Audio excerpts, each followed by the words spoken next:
जोङो 2004 नि 23 डिसेम्बराव जों ब्रान्च 2 होननाय मोनसे लोगोफोरनि ग्रुप दं।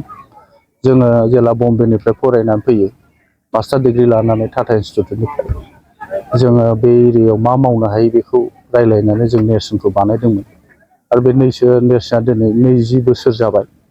सिगाङावथ' जों बहुत चेलेन्जेस फेस खालामदों। रायजो राजाफ्रा एनजिअखौ मोजां नोजोरजों नायामोन, नाथाय दिनै 20 बोसोर जानायनि उनाव रायजो राजाफ्रा एनजिअ होननाया मा मावो रायजो राजानि थाखाय बेखौ मिथिबाय। बिनि थाखाय जों सुखि।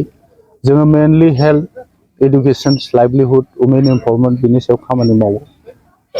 जोङो हेल्थआवहाय मेलेरियानि सायाव आराम्भआव खामानि मावदोंमोन, गेजेराव गेप दोनदोंमोन जों मेलेरिया खम जानायाव, दा आरो जों स्टार्ट खालामफिनदों। आरो वुमेन एम्पावारमेन्टनि सायाव जोङो क'क्राझार रायजो फालांगि आफाद, गसाइगाव रायजो फालांगि आफाद बिसिम खामानि मावो आरो जों बिसिम एन्टारप्रेनारशिप खालामनायाव बोरै डेभेलप जानो हायो बेनि कनस्टेन्टलि सापर्ट खालामो, ट्रेनिं होयो आरो जों आइजो फालांगि बान्थाबो होयो बोसोरफ्रोमबो इन्टारनेसनेल वुमेन्स डेआव। आरो लाइभलिहुडआवबो जों गामि गामियाव मावो। इडुकेसनाव जों मोनसे आदिबासि बे इन्टारनेटलि डिसप्लेस पिपुलफोरजों खामानि मावनानै बिसोरनाव मोनसे सुलुक गोजोन स्कुल मोनसे खुलिदों।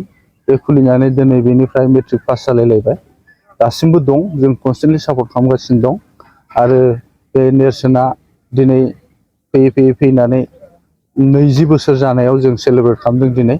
आरो बावहाय नों नियार एबाउट 100+ एमप्लयमेन्ट मोननानै दं जोंनिनो जायगानि।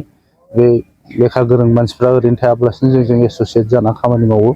बेनि थाखाय आं खुब सुखि आरो। जोङो खामानिखौ जों मेनलि बिटिआर ओनसोलाव मावो, गासिबो डिस्ट्रिक्टआव जोंहा खामानि मावो आरो बेजों लोगोसे जों मेघालय आरो धुबुरि डिस्ट्रिक्टआव माखासे प्रजेक्ट दं जोंहा, बेवहाय मावो।